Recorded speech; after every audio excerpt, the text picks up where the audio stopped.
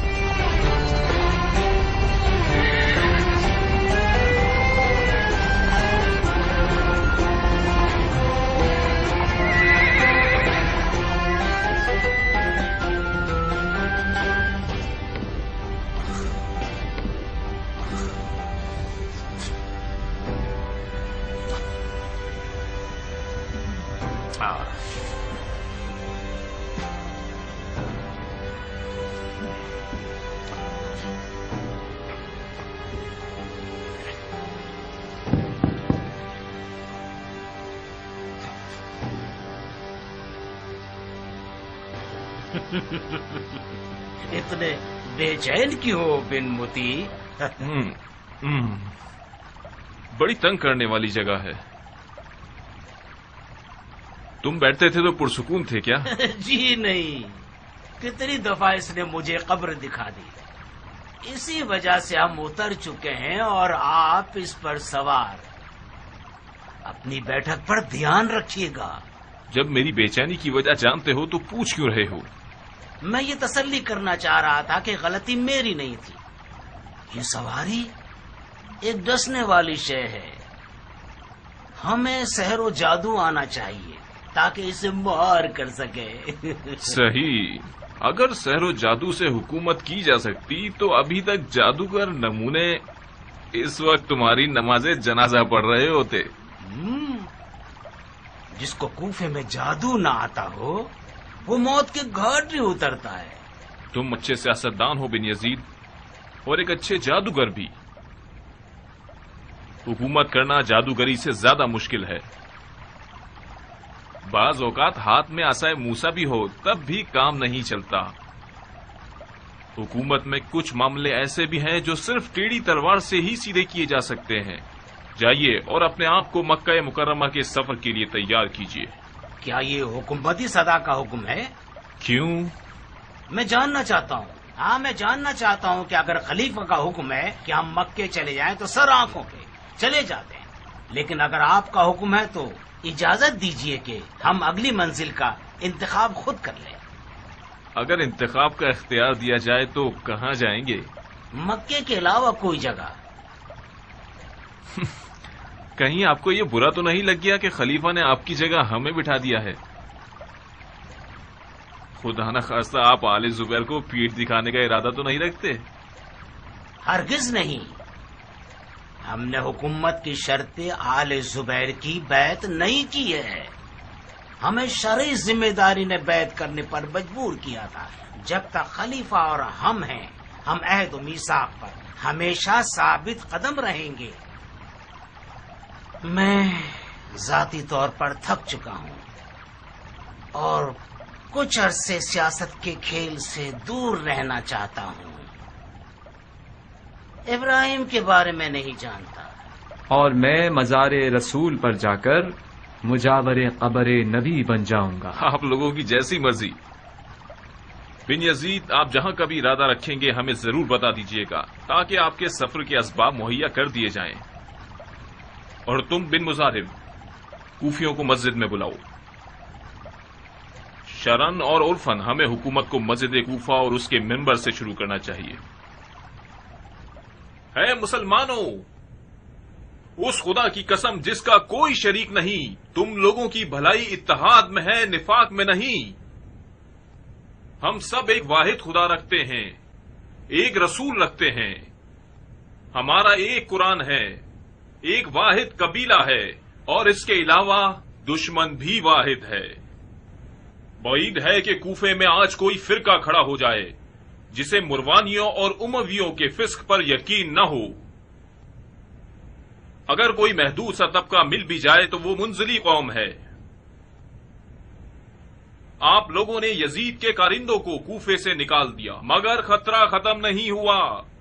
مروانیوں کے نام سے ظاہر ہو کر آپ کی طرف آ رہے ہیں. جیسا کہ آپ لوگ جانتے ہیں مروانیوں نے شامات پر قبضہ کرتے ہی بن دلاجہ کو ایک لشکر کے ساتھ حجاز کی طرف بھیج دیا ہے اور ابن زیاد کو عراق کی طرف. عبد الملک مروان نے ابن زیاد سے کہا ہے اگر کوفے پر مسلط ہو گئے، اگر کوفے پر قبضہ کر لیا تو 3 دن اور 3 رات تک 3 دن تک کوفیوں کی ناموس تم اور تمہارے لشکر پر حلال ہے۔ تو ہی بچا لے یا اللہ، تو ہی بچا لے یا اللہ، تو ہی بچا لے یا اللہ، تو ہی بچا لے یا اللہ۔ بھائیو، دشمن بہت زیادہ اور مسلح ہیں۔ اگر آپ لوگ گروہوں میں بٹ جائیں گے اور مروانیوں کے مقابلے پر جائیں گے تو فتح و ظفر میسر نہیں ہوگی۔ جیسا کہ توابین مغلوب ہو گئے اور عین الوردہ میں ان کا خون بہا، اور خدا ان کی مغفرت کرے۔ بہرحال امیر المومنین نے مجھے آپ لوگوں کی طرف بھیجا ہے تاکہ آپ لوگوں کے لیے لشکر ترتیب دے سکوں اور آپ کی سرحدوں کی حفاظت کروں، آپ کے خراج لوں اور آپ کے حصے تقسیم کروں، اور آپ لوگوں کے خراج کا باقی ماندہ حصہ آپ لوگوں کی رضامندی کے ساتھ امیر المومنین کے لیے بھیج دوں۔ جو بھی میرا ساتھ دے گا میں اس کا دوست اور بھائی ہوں، فتنہ گروں کا دشمن ہوں، گناہگار اور نافرمان کی کمر توڑ دوں گا اور منحرفین اور نافرمان کو قید کر لوں گا۔ یہ تو وہی ابن زیاد کا طریقہ ہے امیر۔ ابھی میرا خطبہ ختم نہیں ہوا ہے صاحب۔ باطل باتوں کا اختتام نہیں ہوتا۔ جو کچھ اب تک آپ نے فرمایا وہ صرف تکرار و تناقض تھا۔ ان لوگوں نے واعظ و نصیحت بہت سنے ہیں، انہیں ایسا امیر چاہیے جو اپنی باتوں پر عمل بھی کرے۔ شیطان کی باتیں، وہ بھی ایک فاضل اور عقلمند انسان سے۔ صاحب ابن مالک اشعری کی زبان سے سننا تعجب خیز ہے۔ یہ صرف اس وقت سنی جا سکتی ہے جب وقت ضائع کرنا ہو۔ میں عین الوردہ کی قتل گاہ سے آ رہا ہوں شیخ۔ آپ نے فرمایا کہ میں شیطانی زبان میں بات کر رہا ہوں؟ بعید نہیں، بشر خطا کا پتلا ہے۔ ہم سب شیطان کے وسوسوں کی زد میں ہیں۔ بے شک اگر میں نے بھی اپنے نفس کے شیطان کو مار ڈالا ہوتا تو میں اپنے طواف ساتھیوں کے قافلے سے پیچھے نہ رہتا۔ آپ جو کہ ایمان کا نقاب چہرے پر رکھتے ہوئے اور ممبر رسول اللہ پر بیٹھے ہوئے ہیں، آپ کو بھی شیطان سے ڈرنا چاہیے۔ بالکل بالکل، یہ بات تو حق کی بات ہے، خدا کا فرمان ہے۔ صاحب یہ باتیں تو ہدایت سے بھرپور ہیں، جو تمہارا دل کہنا چاہے کہہ دو، سر آنکھوں پر سنیں گے۔ شاید میری ساری باتیں آپ کے مزاج کو اچھی نہ لگیں، لیکن اگر حقیقت کے طلبدار ہوں تو ہدایت کریں۔ توابین نے اپنی شرعی ذمہ داری پر عمل کیا۔ اگر کوفے کا حاکم وقت ان کی مدد کرنے میں مذائقہ نہ کرتا تو عین الوردہ کا میدان آج مروانیوں کا مقتل ہوتا، نہ کہ توابین کا۔ اگر بن یزید توابین کی مدد کر سکتا تھا اور اس نے نہیں کی، خدا اسے معاف نہ کرے کہ اس نے گناہ کیا ہے۔ بن یزید نے مدد نہیں کی کیونکہ یہ آل زبیر کی سیاست ہے کہ شیعہ کوفے میں ضعیف ہو جائیں اور اقلیت میں رہ جائیں۔ یہ لوگ شیعوں کو گروہ گروہ کی شکل میں مروانیوں کے مقابلے پر بھیجنا چاہتے ہیں تاکہ شیعہ ختم ہو جائے اور ان کی طاقت پامال ہو جائے۔ یہ ایک غلط بات ہے، موافق نہیں ہوں میں صاحب۔ اگر تم میرے خطبے کو غور سے سنتے تو میں نے عرض کیا تھا کہ سب مل کر دشمن سے لڑنے جائیں گے، گروہوں میں بٹ کر نہیں اور منمانی کرتے ہوئے نہیں۔ اگر توابین عین الوردہ نہیں جاتے تو کیا آل زبیر کی تلوار ان کی گردنوں پر تھی کہ کیوں نہیں جا رہے؟ یہ کون سا تفرقہ پھیلانے والا جملہ ہے؟ خدا لعنت کرے اس پر جس کا ارادہ تفرقہ بازی ہو۔ آمین یا رب العالمین۔ اگر آپ جنگ کا ارادہ رکھتے ہیں تو عزم کیجئے، لشکر بھیجئے، شیعہ بھی آپ کے ساتھ ہوں گے۔ جی نہیں، ہرگز نہیں۔ تعصب سے دلوں کو پاک کیجئے تاکہ ہم سب مل کر جہاد کریں۔ حالات میرے تصور سے کہیں زیادہ خطرناک ہیں۔ خلیفہ کی توہین، وہ بھی کھلے عام، یعنی زبیریوں کے اونٹ کو کوفے میں ذبح کر ڈالنا۔ بن یزید نے حکومت نہیں کی، کھیل کھیلا ہے، بالکل ان بچوں کی طرح جو بادشاہ بننے کے کھیل کھیلتے ہیں۔ معافی چاہتا ہوں امیر، ان سے میٹھے انداز میں پیش آئیں گے تو یہ ہم پر سوار ہو جائیں گے۔ آپ ان سے بہت زیادہ اچھے انداز میں پیش آتے ہیں۔ مجھے مزید برہم مت کرو، میں پہلے ہی اپنے آپ میں بہت اکھڑا ہوا ہوں۔ سیاست میں بعض اوقات ایک مسکراہٹ سے ایک لشکر کی جتنی فتوحات حاصل کی جا سکتی ہیں۔ میں ہنسنے پر مجبور تھا، اگر ہنستا نہیں تو حالات کی نوعیت کو سمجھ نہیں پاتا۔ صاحب تو مختار کے قریبی دوستوں میں سے ہیں، ان تمام گستاخیوں کا اثر وجہ مختار ہے۔ مختار کو آزاد نہیں ہونا چاہیے تھا۔ مجھے باوسوخ خبریں ملی ہیں کہ مختار نے آزادی کے بعد شیعوں کے بزرگوں سے مذاکرات کیے ہیں اور انہیں قید کے لیے تیار کیا ہے۔ مختار کو قید کرنا ایک غلطی تھی، مگر اسے آزاد کرنا اس سے بھی بڑی غلطی ہے۔ خدا قتل کر دے بن یزید کو، بلا وجہ اس نے مختار کو ایک خطرناک رقیب بنا دیا۔